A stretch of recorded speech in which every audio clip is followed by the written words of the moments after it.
প্রকল্প বাস্তবায়ন অফিসার সমিতির কেন্দ্রীয় নির্বাহী পরিষদ নির্বাচন 2025-এর বিনা প্রতিদ্বন্দ্বিতায় সভাপতি নির্বাচিত হয়েছেন মীর মোর্শেদ রানা। দুর্যোগ ব্যবস্থাপনা অধিদপ্তরের সমিতি ভোট গ্রহণ শেষে ফলাফল ঘোষণা করা হয়।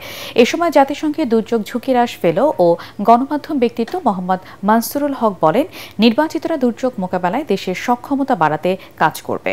মনির হোসেন তোপর রিপোর্ট।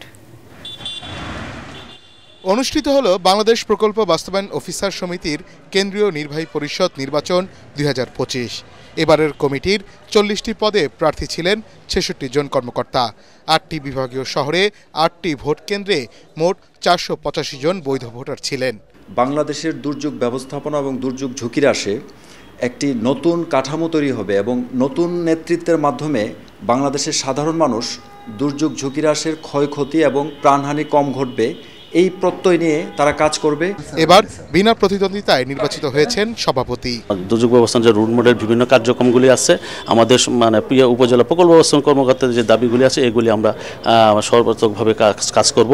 প্রতি কেন্দ্রে সিসি ক্যামেরা স্থাপন করেছি এবং আমরা এখান থেকে অবজার্ভ করছি। আমরা ঢাকা কেন্দ্রটি আমরা সবাই এখানে পরিদর্শন করেছি। খুব সুষ্ঠু সুন্দরভাবে নির্বাচন অনুষ্ঠিত হচ্ছে। সমিতির সহসভাপতি নির্বাচিত হয়েছেন বেগম আয়েশা সিদ্দিকা ও মোহাম্মদ নিয়াজ মোর্শেদ এবং সাধারণ সম্পাদক রেফাউল আজম।